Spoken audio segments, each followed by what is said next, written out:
A very good evening to all our viewers here. So we are going to start our session for today. I, Hitankshi, welcome you all on behalf of OP Jindal Global University to the open house for academic session 2022 admissions.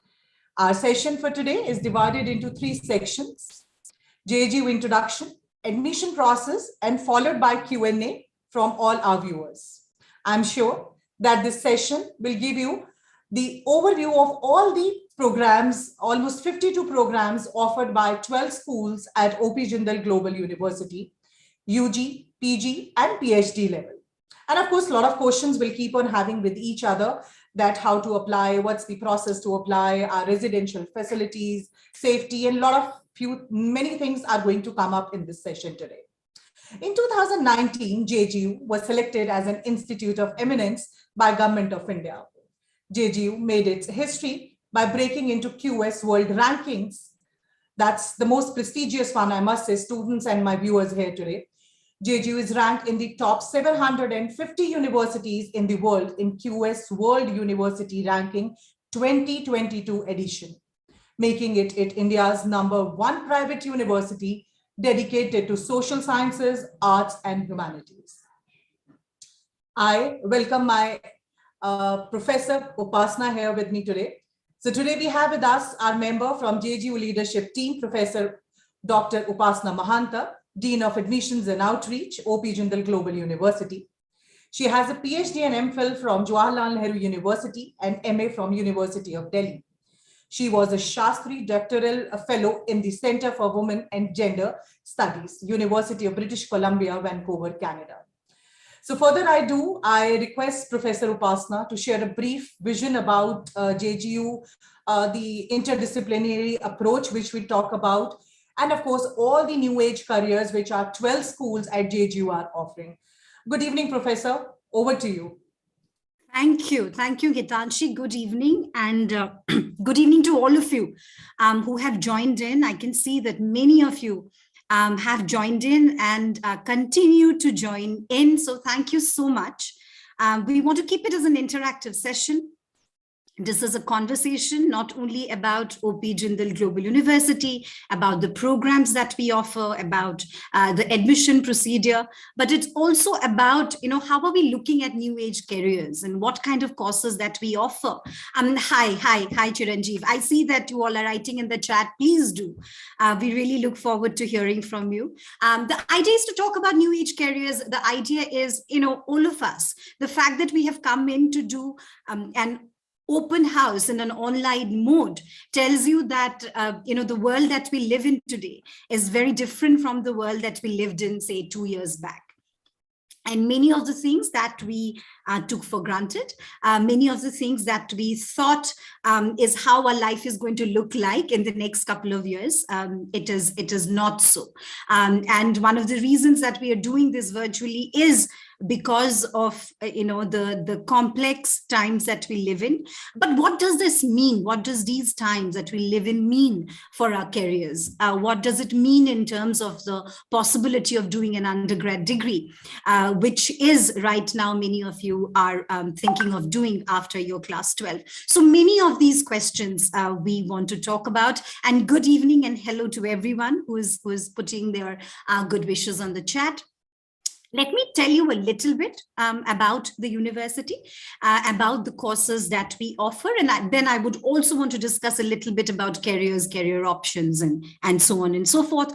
I want to keep this conversation very, very interactive. So Hitankshi and I are happy to take questions that could be program specific or specific to the university. We have our colleagues who have joined us who look after various programs in the university, so they can also on the chat start responding to the program specific queries that you may have. All right, without much ado, let me tell you about OP Jindal Global University. What is this place? Now, as Hitankshi already told you in the beginning, we are one of the leading higher education institution, not only in India, but across the globe. The inception happened in 2009. In 2009, our founding vice chancellor, Professor Dr. C. Rajkumar, who is a Rhodes Scholar, who has done his studies, who was a trained lawyer from Delhi University Law Faculty. Then he went to Oxford and Harvard, taught, in Hong Kong. In 2009, he decided to come back, and he was appointed as the Vice Chancellor at a very, very young age, and set up the law school, the Jindal Global Law School. And then we sort of kept getting expanded. And as of now, we have 12 schools at the university and offer nearly 52 programs. And I'll talk about that a little bit later. But the idea of establishing this university, the vision behind establishing this university as India's first global university was, to create an interdisciplinary, research-driven center of academic excellence, right? And to create it as a center of academic excellence, which is at par with the top educational institutions across the globe. And we have been, under the leadership of Professor Dr. C. Rajkumar, been able to do that. As Hitankshi said, we have been recognized by the Government of India as an institution of eminence. It is by the Ministry of Education. We are the top 700 universities globally. We are the #1 private university in India, top 150 under 50 globally. And all of these are recognized ranking by QS World University ranking. The vision of the university, therefore, is aligned with internationally the kind of educational institutions and the likes of Oxfords and Harvards and Yale that you see. So that is the core vision of the university. We have, as Hitankshi already said, we have 12 schools. We have a law school, we have a business school, we have School of International Affairs, Environment, Government and Public Policy, School of Liberal Arts and Humanities, Journalism and Communication, Art and Architecture. We have Jindal School of Banking and Finance, Jindal School of Environment and Sustainability, Psychology and Counseling, and 2 new schools that will launch this year, for which we are expecting the first batch of students to come in August 2022, which is Jindal School of Language and Literature and Jindal School of Public Health and Human Development. So these are the 12 schools. Again, I will request my colleagues, all informations will be put up on the chat box for you to see. Now, who are we? We are an internationally and nationally recognized global academic institutions. We are committed to quality interdisciplinary education. We currently have 8,000 plus students. We are a fully residential campus. We have 8,000 plus students across our school, and our faculty student ratio is 1:9, which is, amazing, to put it mildly. Our alumni are from the top 200 global universities. We have a 5,500 plus alumni network worldwide. So we have a very strong student, faculty, and academic rigor that our university wants to promote and our university strongly believes in. Some of the strengths of OP Jindal Global University, before I come to talk about the programs that are offered. We have nearly 35 plus undergrad programs, 16 postgraduate programs, and also doctoral programs. But some of the strengths of the university that I want to talk about before I want to go about talking about, about the specialized degree programs, which is 35 UG programs that are currently offered in the university. Now, what are these trends? And these trends are related to something that we want to speak about with you today, is about the new age careers, right? All of you, and I'm assuming all of you are in class 11th and 12th, or somebody may be from class 10th or 9th. But career is something which is such an important question in our mind, right?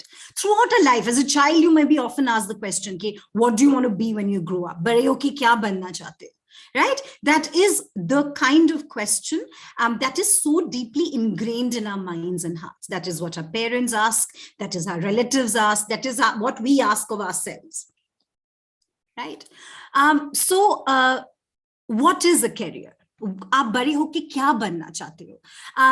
It may vary from person to person, right? It may also vary from time to time. Okay. Unfortunately, we are part of an education system where, right after class 12, you have the pressure of deciding what is it that you want to commit yourself to for the rest of your life. Right? So there is this entire conversation about, class 12, you're 16, you're 17, and you are supposed to know exactly what you want to do post class 12. Which sometimes is a good thing. If you do know it, it is wonderful. If you know what you want to do after class 12, if you know, I want to be a doctor, I want to be an engineer, I want to be a lawyer, I want to, be a corporate lawyer, I want to do business, I want to join a corporate firm. If you are very clear on what you want to do, it's wonderful. Kudos to you, and it's great. If you don't, it's okay. It's not the end of the world, right? And increasingly, because of the context that we live in today, which is the pandemic, we realize that, there are possibilities in life, and life offers you possibilities and opportunities, which may happen at various points in life, which do not necessarily have to be right after class 12. Right? Two things I want to tell you today about that, which is the reality of your current times. One is, of course, the pandemic, and second is the technological revolution, right? Now, this technological revolution was happening even before the pandemic. It's not like technology is a new phenomenon, but we are using technology in a much more robust manner in the context of the pandemic. Now, reports and various studies by top institutions across the world tell us that 30% of the work hours that we globally do, like 30% of the hours that we spend working globally, okay, will be automated by 2030. So we live in a world where technology is going to take over a lot of the work that human beings earlier did, right? Now, what does it mean? It means that, traditionally, the disciplines that we thought were safe disciplines. In India, of course, you either become a doctor or an engineer. So particularly STEM fields, the science, technology, engineering, mathematics, right? So the fields that were considered the safe fields to go into in terms of career. I'm not saying that you should not become a doctor or an engineer or a medical professional. Absolutely, please go for it if that is what your passion and aspiration and skills lie. But traditionally the idea was that these were the professions. This is where you have to go, and otherwise, your life is ending. But studies have shown, and top studies across the world, including World Economic Forum, including occupational outlook handbook, which comes out by the Bureau of Labor Statistics, they say that in the next few years, particularly from 2018 to 2028, 10% of the job growth will happen in the following sectors. What are these sectors? Healthcare, technology, service industry. These are the sectors that are going to grow leaps and bounds, right? In fact, very interesting fact, the World Economic Forum comes up with this future of the jobs report, right? And in this future of the job report, what is the World Economic Forum is saying? That 50% of our current employees, and you may be wondering, why am I talking about all this? It will make sense, I promise you, when I start talking about the programs. So 50% of the employees, the current employees, will need to be reskilled by 2025. That means that the skills that they currently have, employees, will not be relevant skills by 2025, right?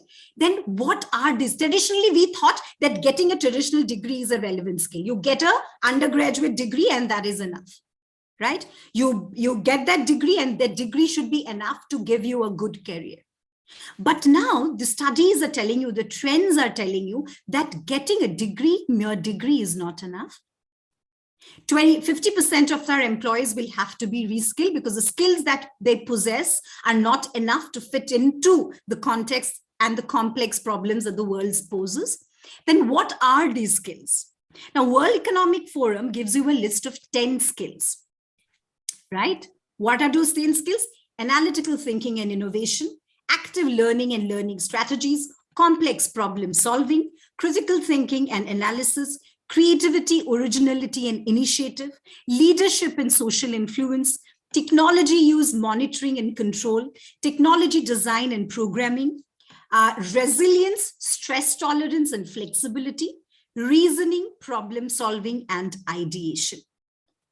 Right? You need to be able to have these skills no matter which course you do, no matter where you do it from. I'm not only talking about OP Jindal Global University, but these are the skills that you would require to possess in order to prepare yourself for a world which is fast changing, right? I don't want to scare you. It's a good thing. So every challenge is also an opportunity, right? Every challenge is also creates possibility of innovation and discovery and creativity. Right? And no point in time that idea of creativity, the idea of innovation, critical thinking, and problem solving were more crucial than the current world that we live in.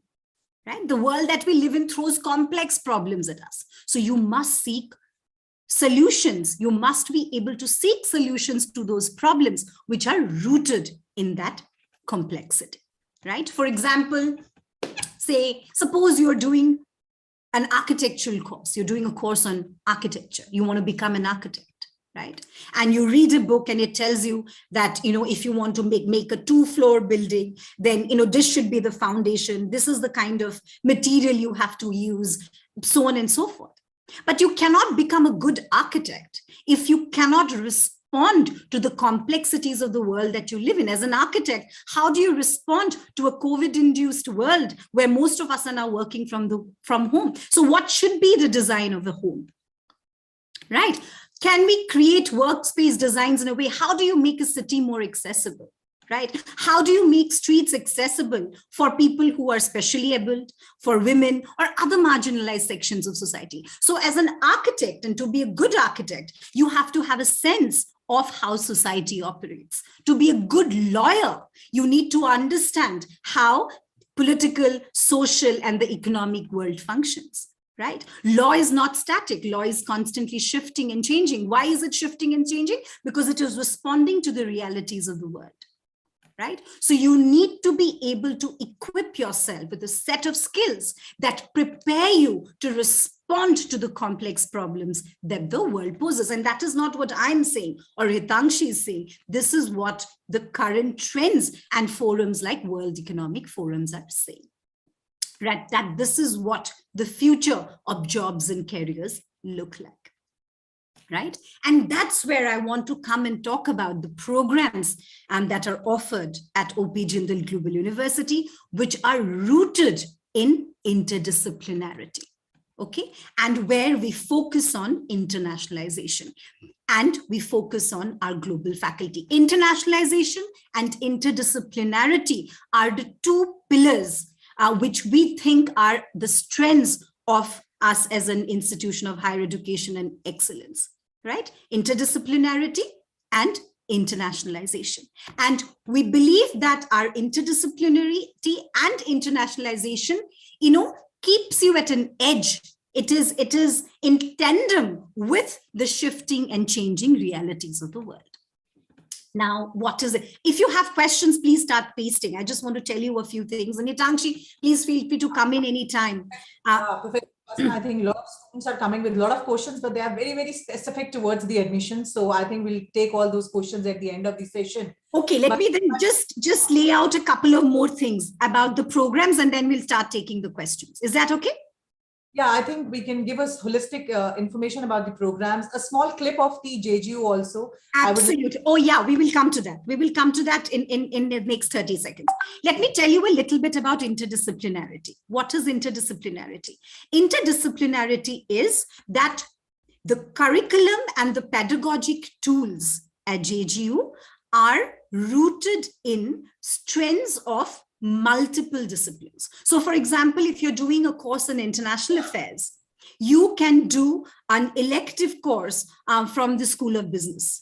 If you are doing a course, say you are doing a BA LLB course or a BBA LLB course, you can do a course on, say, from the business school to make your corporate law understanding much more stronger. So cross-listed electives allow students from one school to take up electives from other schools. And we have 320 plus cross-listed elective courses. So interdisciplinarity is at the heart of the academic curriculum at JGU. And I'm saying this before I'm introducing the courses, because that is applicable across all the courses that we have. The second aspect is internationalization. We have 100 faculty who are international faculty. They're from all over the globe. Okay, say from the US, UK, China, Iran, Afghanistan, Sweden, US, Ukraine, Russia.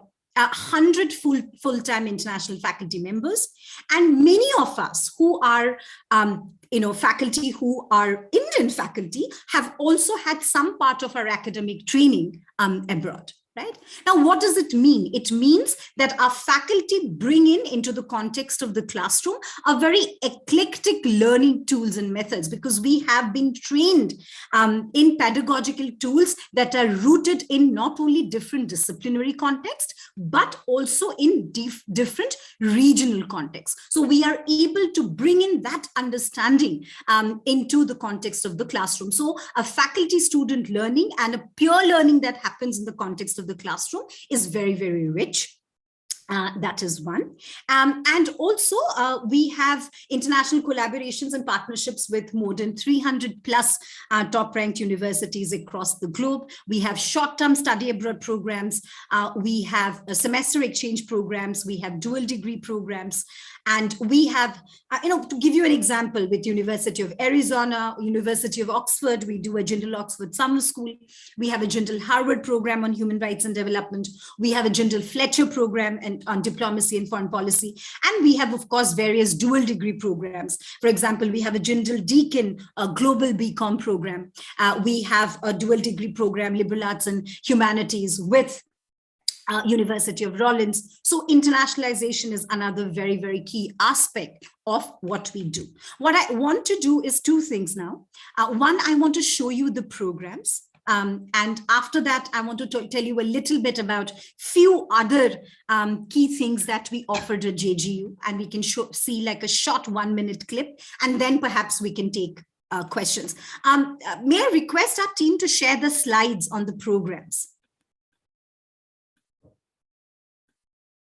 Professor Upasana, before we start on, I think a lot of students are getting very, very like one-on-one questions coming for LSAT. So I would just like to answer one of the questions here. Yes, please go ahead.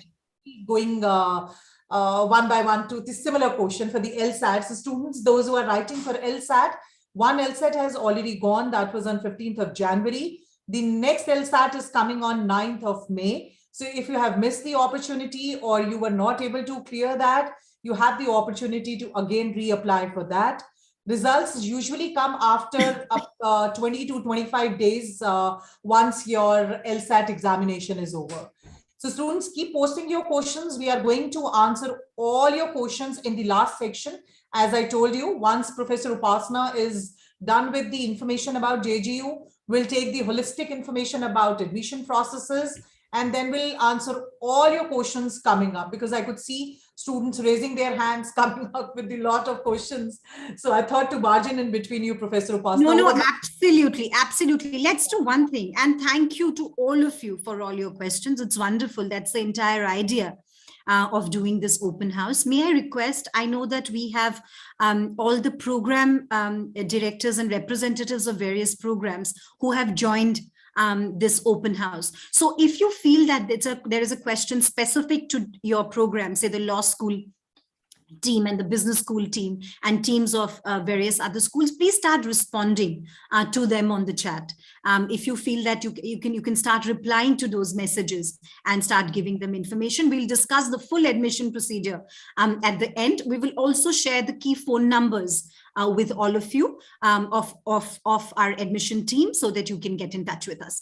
Now, as I said, there are 35 undergraduate programs. It would be too much to start talking about each of the programs separately. You can see the details about all the programs on the screen. So please have a look. As the only thing that I want to say is that when you look at these programs, please remember what I spoke about earlier, right? The fact that, there is a new kind of demand that you see in the world, which is beyond STEM disciplines, right? There is a new kind of professionals that are required in the contemporary world, right? Whether they're legal professionals or business professionals, right?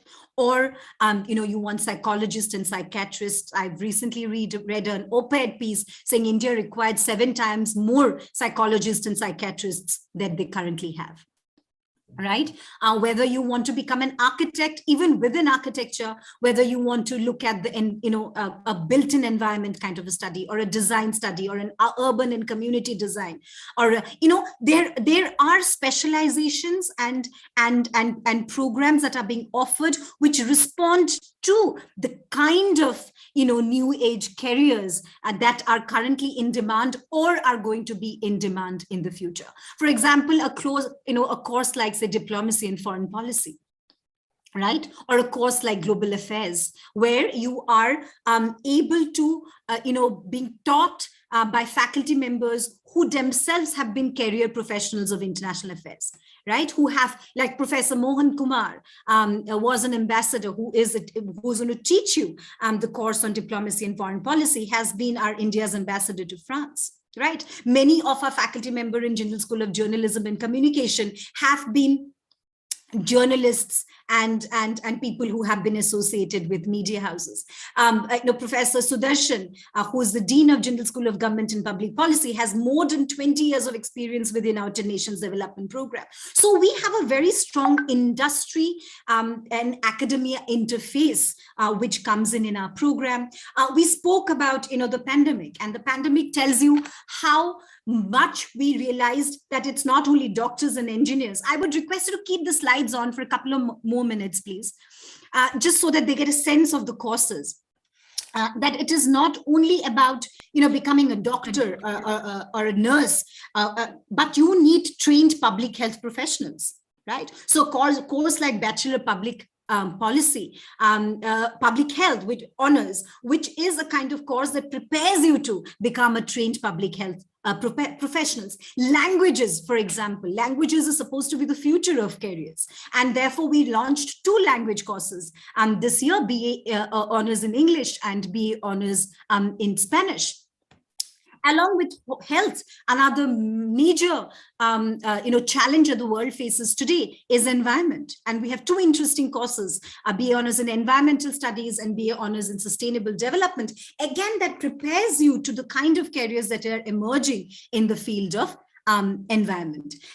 We have a lot of partnerships through which academic partnerships. I already told you about internationalization. I told you about the global BCom program. Our BA Honours in Capital Markets, for example, is in partnership with the National Stock Exchange Academy.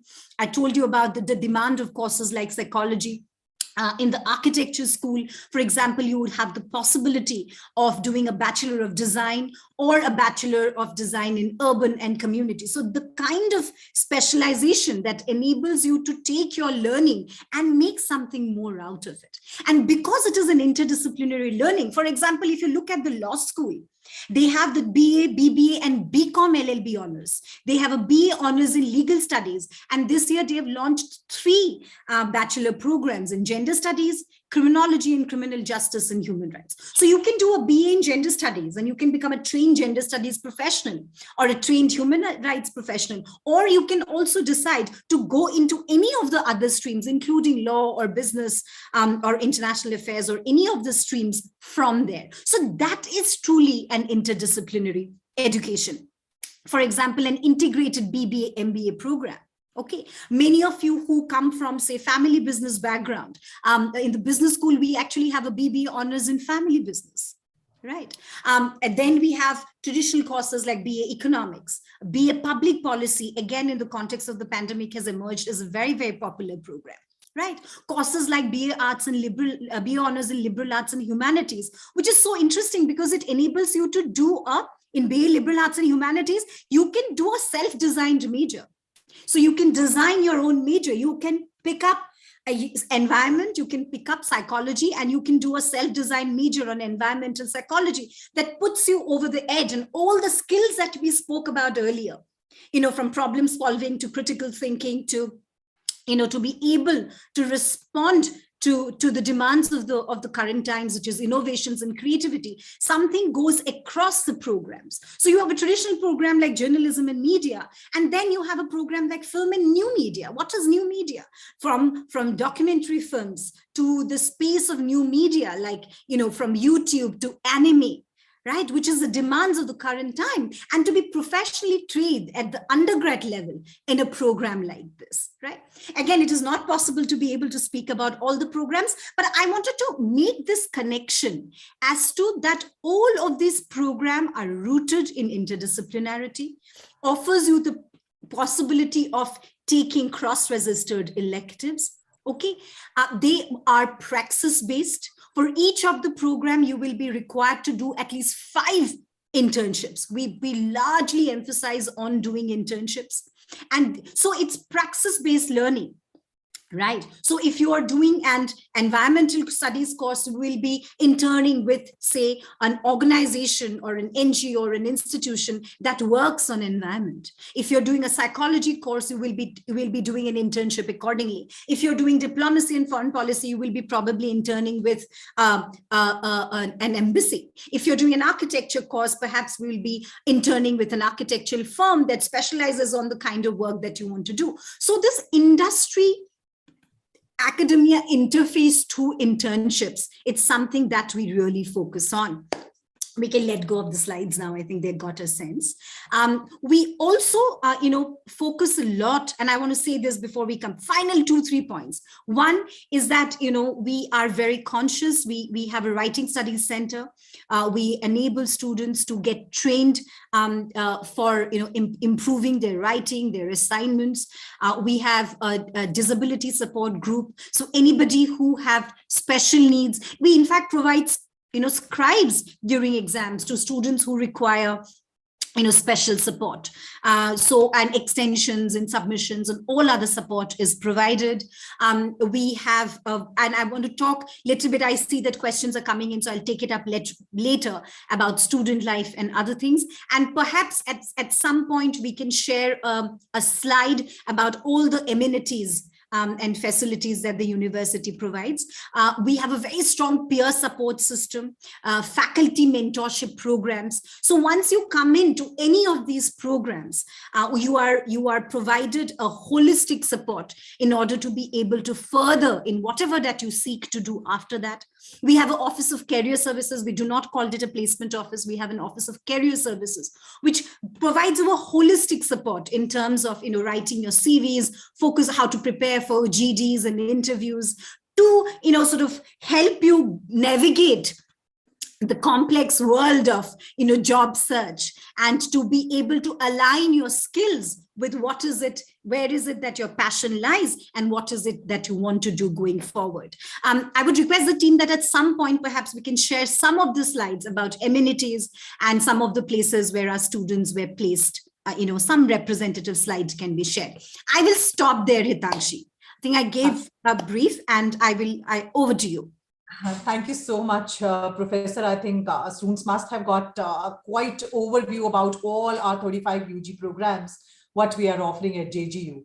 But before I proceed, I think in the meantime, I'm just taking down all the questions parallelly. If the team can show a clip, a video clip to our viewers, I'll just jot down the questions in the meantime.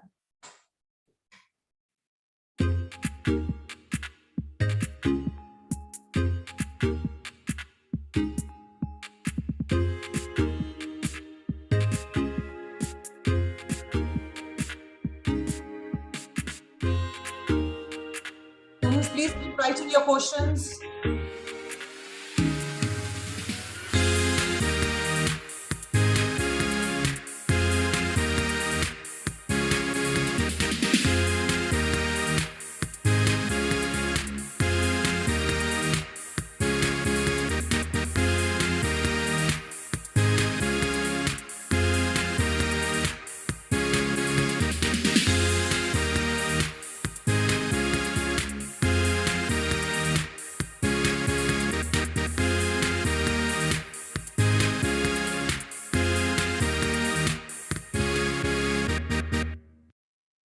Thank you, team. So, Professor Upasana, we have a lot of questions coming majorly upon admission process, what I could see. I'm just viewing, I think more than 99 questions are with me currently. So students, now a lot of questions related to very, very specific programs, Professor Upasana. So, but I think let's give us a holistic view first to all our students, our admission process. Then I can pick some 1 or 2 questions which are very, very critical and almost every student is asking about. So what you say, like we usually say to the students as admissions people that we have an online application form. You can fill up the application form, and the very, very important ingredient of that application form are the supplementary questions. I could see one question coming up related to that, before filling up the application form, do I need to pay the application fee? So students, our application form is divided into phases, phase 1, phase 2, and phase 3. So once you start filling up your application form, you have phase 1, wherein you put down all your important credentials related to your personal information, educational information, and then of course you pay your registration fee and proceed to the next step.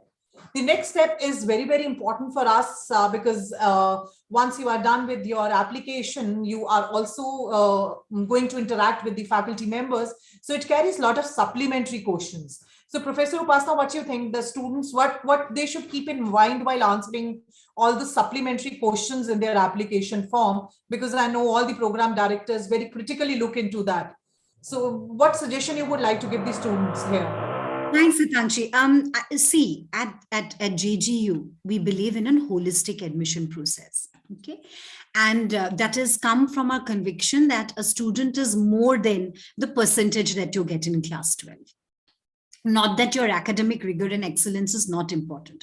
We do not want to any way undermine the importance of academic rigor and excellence, but we want to make sure that the admission process is holistic and we look at you in a way which is more than the percentage that you got in your class 12.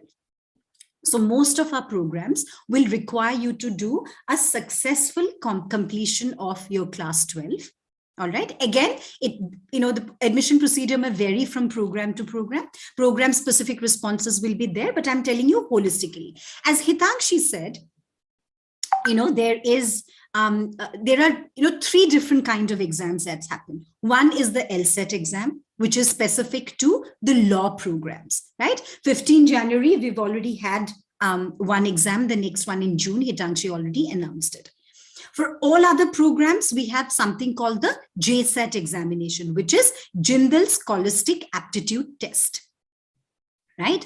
Now, you can go into our online platform, you can submit the application form. Once you submit our application form, you're directed to the Pearson website where you can log in to schedule your GSET examination. Now, it is a remotely proctored examination. You can take it. We moved completely online due to the pandemic, so you can take this exam online. Once you qualify the exam, then the faculty interviews happen. Now, to answer, then we also accept SAT scores for programs. We accept UGAT scores, ACT scores. So depending on programs, we accept those scores. And particularly for the architecture school, for the architecture program, which prepares you to be a licensed architect in India, which is our UG program.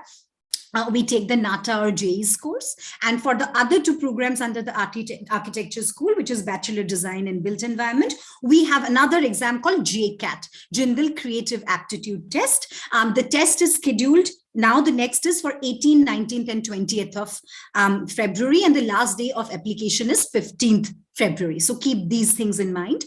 While you're writing, to answer Hitanshi's question, the supplementary questions in the application form, my suggestion would be to be honest to yourself. Read the question carefully. The questions may differ from program to program. So a public health question may be different from a question that is asked in a psychology course or an architecture course or a language course. But read the question carefully. If it's asking you for an SOP, statement of purpose, I think the best approach is to be honest, to be truthful, to respond to it succinctly, and to the, in the most comprehensive and honest way possible, without trying to copy paste, without trying to plagiarize. We know that you were just class 12 students, or when the faculty are reviewing, they understand that you're class 12 students. So they do not expect you to have, the 100% best knowledge on that subject. All we want to understand is, are you being able to think for yourself? Are you being able to engage with the question critically? So just keep those things in mind when you're doing it. Hitanshi. Yeah, thank you, Professor Upasana. I think that's very, very clear. And students, as Professor Upasana said, that we have JSAT, JCAT. So what you can do is, while filling up the application form, in any case, when you want to book the slot for that, you can even ask for the sample papers from us. So Professor Upasana, that's very important for all of our students to know, that if you want to sit for JSAT, JCAT, you have sample papers to be asked from. So you can write to your admission counselor there. They can help you out with the sample papers there. And you very well said that we have for various examination, various this. So I appreciate if my team members can put down the link for UG and PG brochures here. So that will actually help our students. So the team, if you can just put the links for UG and PG brochures to actually every student's query is coming like that ways. And secondly, the next question which was coming was, Professor Upasana, that if I have lost one JSAT, then what next? So students, you have 3 attempts for every entrance with us. So whether it is JSAT or JCAT, you will give you 3 attempts for that to qualify for that. But I'm sure you are smart enough, you will do it for the first time itself. And that's very, very important for us. Other than this, we have the standard scores like Professor Upasana said, SAT score, ACT score, NATA score, JE score. So all those scores are also there. So while you are filling up the application form, you will come to know for all those parameters which are coming to you. And the brochures also includes all the detailed numbers and every processes which you can go through it while filling up the application form. And we have already started the online application forms. That's very, very important. So please don't wait that once your 12th result is out, then you have to fill it up. Our provisional admissions have already started, students. So this is the time when you can actually fill up your application form, complete your entrance exam, complete your online interactions, and keep handy your offers in your hand. And once your results are out, you can share these scores. And the students, those who are already having these scores in their hand from 2020, they can immediately apply for the final admissions at this point of time. So Professor Upasana, students are also coming up with the percentages, which I could see that what should be the qualifying percentages for JSAT and JCAT with us. So what you want to say to these students? You want to give them any percentages here? Yeah, so guys, how do you qualify JSAT and what is the weightage given to different part of the JSAT may differ from program to program. Okay, of course you have to get at least 50% in the JSAT exam, but the weightage given to different aspects of the JSAT may differ from program to program, right? Because in JSAT there is a logical reasoning aspect, right? So some may put more importance on that as opposed to the other. So the weightage given may differ, right? And when you fill up, I keep seeing this question that should I, when do I fill out the application? Do I fill out the application before I give the exam? Yes, you have to first fill the application, you finish the application process. And once your application process is completed, then you can schedule your JSAT examination. And one thing I forgot to say, I also want to say that for the law, so different kinds of exams. So we talk about JSAT, we talked about LSAT, we talked about JCAT. The law school also has an exam, which is JSAT Law, right? So I would also like to request all my colleagues from the law school to put the details about that in the chat box so that the students can have a look. Thank you so much, Professor. I think students are asking for the dates also. So students, yet no, you are not late. You can apply right now and the applications are on. JSAT, we don't have any fixed date. There are the slots which you can choose from there. So we appreciate before you sit down for your second board examinations, you clear all those formalities for OP Jindal so that you don't miss out on the seats, because every program has the limited seats to take the admission for the students for. And very important, that's coming. Yes, LSAT is important for law. Somebody is asking. Yes, LSAT is important for law. We appreciate the students to sit down for that. You said that you want to know about the campus. So Professor Upasana, a lot of questions are coming on campus also because students are not able to physically visit the campus. I can understand the feel and the vacuum. I think वो चीजें आप और मैं नहीं समझ पाएंगे because हमने खूब मजे लिए हैं campus के. So the students actually are feeling little. Let me tell them a little bit. Yes. So just give us a feel about the residential feeling. You know, that's something which students want to know about. What the student life is going to be here. And what all enjoyable things also, any clubs, societies, please do share those stuff. No, absolutely. But before I come to that, I just want to say something because a lot of the questions are coming and immediately I will come to campus life about JSAT. So JSAT has 3 components, okay? English verbal ability, logical reasoning, and quantitative skills.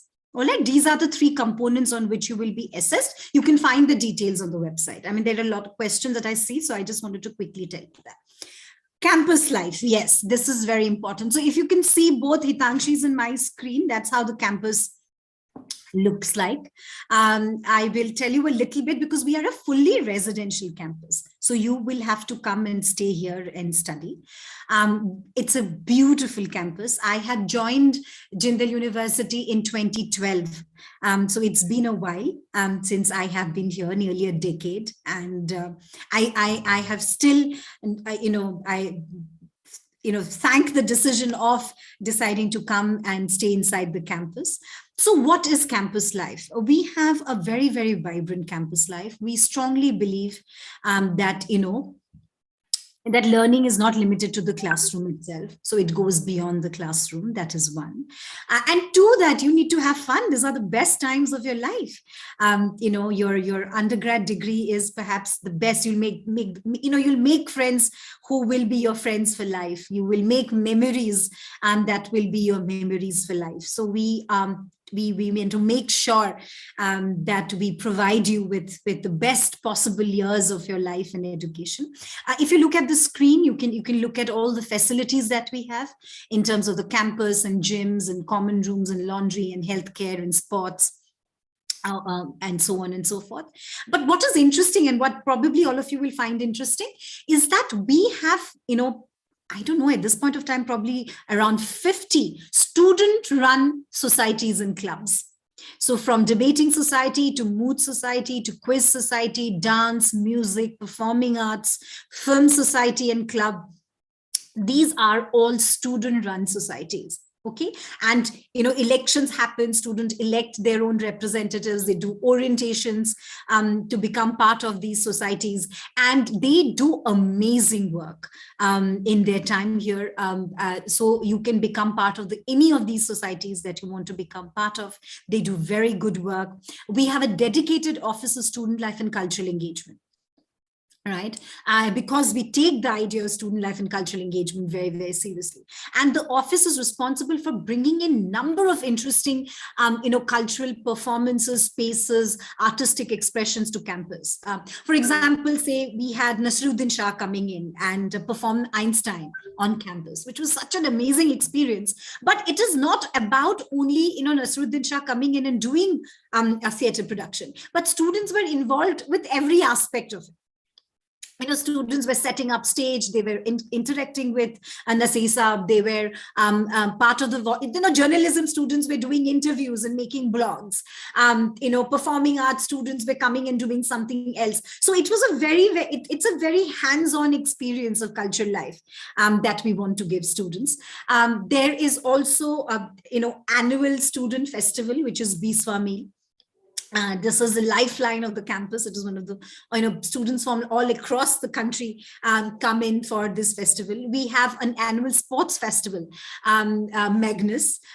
We have amazing and state-of-the-art sports facilities, and we have the annual sports festival. Apart from that, every semester there is an ethnic night and there is a Bollywood night, and there is there is food festival, which all of us look forward to, faculty, students all together.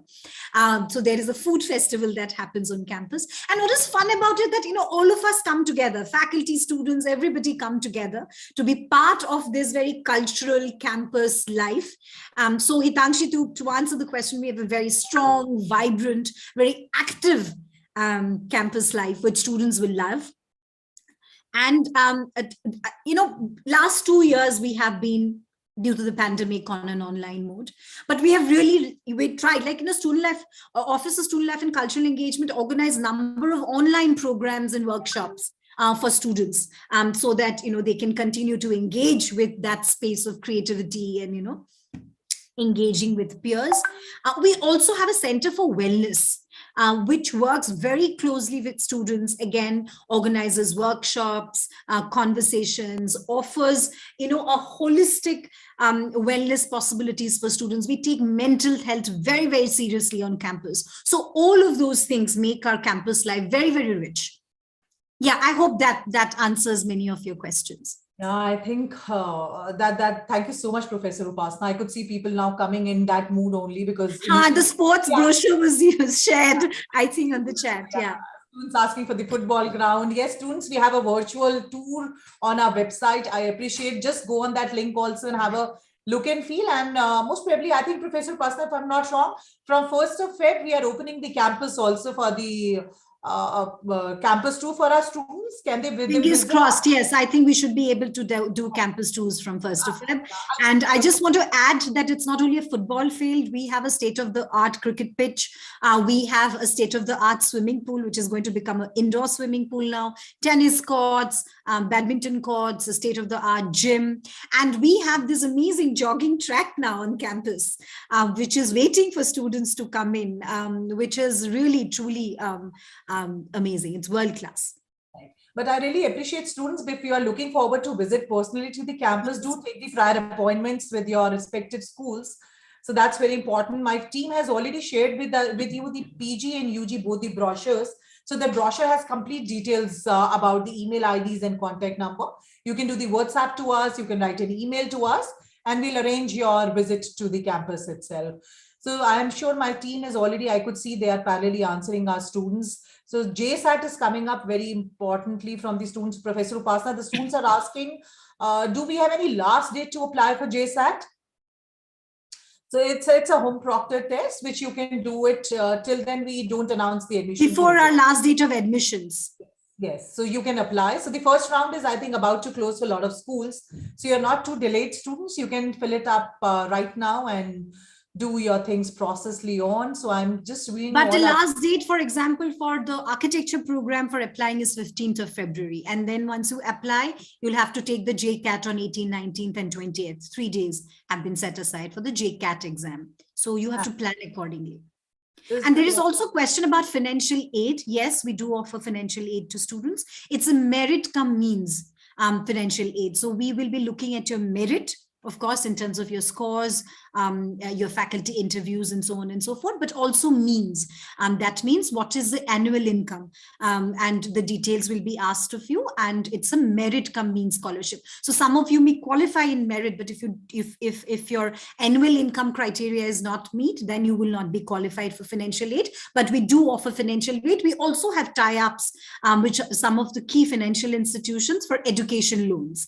So perhaps those details I would request the team to put the link on the chat box. Sure. Thank you. I think, Professor, again, few people are asking for the PPT for the programs. So I would again suggest that— Just एक बार share कर दो, please. Just share the PPT again of all the programs. All the programs. We'll just read out the name for all the programs, Professor Upasana. I think yes, of course, please. So the next slide, please. So all these special degree programs, Professor Upasana, 35 UG programs. I hope all of you can see it. It's a lot of programs to keep taking names of, but I will try. So under the law school, you have these 5 programs: BA, BBA, BCom, LLB, BA Honors, Legal Studies, Gender Studies, BA Criminology and Criminal Justice, Human Rights. You can see the program under Business School: BBA Honors in Marketing, Finance, HR, BBA Business Analytics, BBA Honors in Financial Markets, BBA Family Business, Integrated BBA MBA, International Affairs, BA Honors in Global Affairs, a Political Science program, Diplomacy and Foreign Policy. Under Public Policy School, you have BA Honors in Economics and BA Honors in Public Policy. Liberal Arts, BA Honors, Liberal Arts and Humanities, Bachelor of Fine Arts, which is a very, very niche. And personally, I'm telling you, it's one of the kind program, I think, in the country. And a recently launched program, which is a BA Sociology program. In journalism school, you have the BA Honor Journalism and Media Studies and BA Honors in Film and New Media. I also want to quickly tell here, if you can go back to the earlier slide briefly, that, traditional programs like political science and sociology, these are programs that are offered by many educational institutions across India, but we are really, trying to offer these programs in a way which prepare you to understand those disciplines. At the same time, they are rooted in interdisciplinary education. They're rooted in praxis-based learning. So when you do a political science degree or a sociology degree or an economics degree from Jindal University, it will give you a kind of holistic education that that we take absolute pride in. All right, next slide, please. Just talking this, Professor Upasana, people are asking, can we apply for 2 or 3 different programs parallelly? So absolutely. Yes, you can fill up the application form for any of the programs which you want. 1 to 1, 2, 3, 4. If you are clear, then it's good. If you're still doubtful, you can fill it up for 2 and 3. Or you can ask any of our counselors. They will connect you with either with me or Professor Upasana. We can help you and guide you that what will be the nearest interest of your program. And accordingly, you can fill up your program as well. Somebody was asking, where is BA Honors Psychology? So it is on the screen right now. It is on the screen right now. If you could see Art and Architecture, you have these 1, 2, 3, 4 programs. I've already spoken about all of these programs. Banking and Finance, again, you have the BCom Honors, you have B Honors in Finance and Entrepreneurship. I spoke about the BCom NSC, and you have the Global BCom with Deakin University, which is a dual degree program. Environment Studies, I just want to quickly say that BA Honors Environment and BA BSc Honors in Sustainable Development. So you do the first semester, which is a common semester. After that, you can decide whether you want to go the BA route or the BSc route. And depending on that, the curriculums are designed.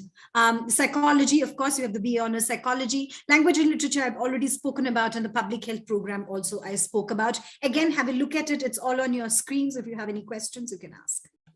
I think somebody was asking, Professor, that do we need mathematics for BA Honors Economics? This is a mandatory subject. I think Mahika from my team has already answered that no, it's not necessary. But yes, we do prefer it because, see, it's one of the important ingredient or a subject which is required for the economics program. So we do prefer it, but that's not a mandatory subject.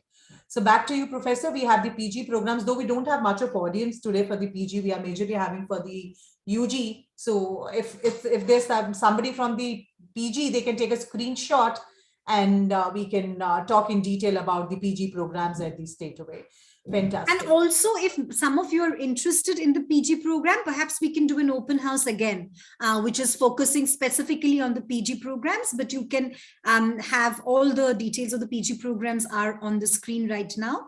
And I see that most of you are actually interested in the UG programs, but if some of you are interested, we will organize a separate open house to talk about our PG programs and the process. Yes. Oh, there is somebody writing that, yes, I am for PG program. Good to see. So which program for the PG? If you can just mention here in the chat, so Professor Upasana can help you to understand about the program.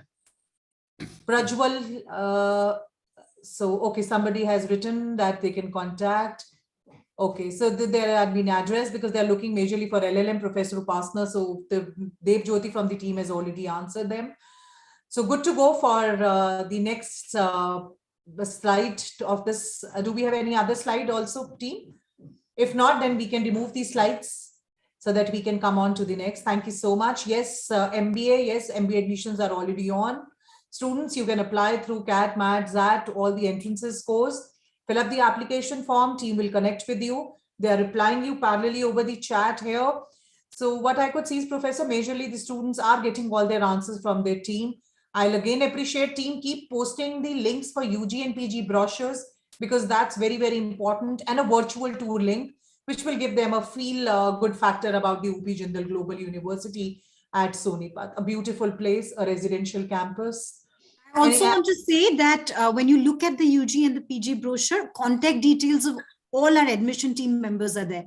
So you can pick up the phone and call our admissions team, or you can call Hitankshi or me, or write to us, and we are happy to address any of your questions.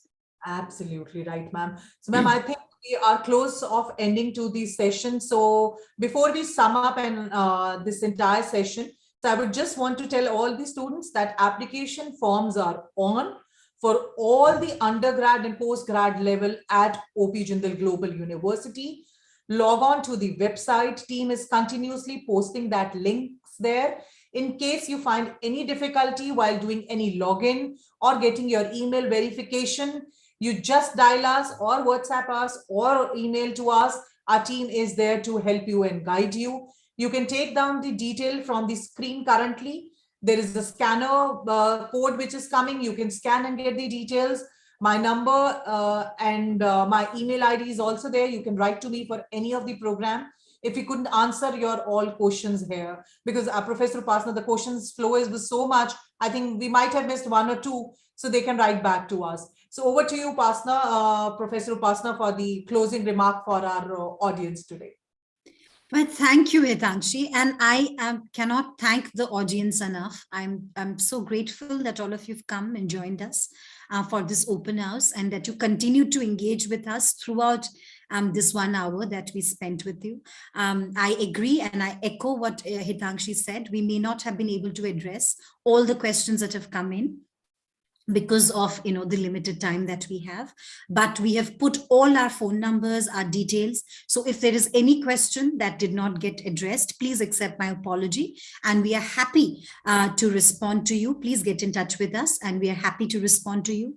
As I said, these are times that you are making significant decisions about your future life and about your career. Those of you who are applying to us, we are more than happy and more than willing to provide you all support that is required to make this process of transitioning from your school education to this university campus a smooth transition, a comfortable transition. And I do hope that we would be able to see many of you on campus next year as our students, as part of the JGU community. And once we open up in February for physical visits of the campus, I do hope that you come and visit us and have a look at the campus and interact with us. And please write to us for any queries that you may have. Thank you, Hitankshi. Thank you to the entire team for all your support and putting this open house together. And I do hope that we can do this more often given the kind of questions that are coming in. Thank you. Thank you, Pinky. Thank you, everybody else, for looking forward to admissions at JGU. We look forward to having you as both Dean of Admissions and as a faculty member at Jindal Global University. I look forward to welcoming you all to the campus. Thank you very much. We're closing this open house for today, but we will, given the kind of response we have, I promise we will do this again. Thank you very much. Thank you, Hitankshi. Thank you, Professor Upasana. Thank you to the team. Thank you, all the viewers. Lots of thanks coming, ma'am, and few school counselors has also joined. So they are sending the email IDs to us. Thank you. Thank you. Thank you very much. Thank you. Bye, everyone. Stay safe.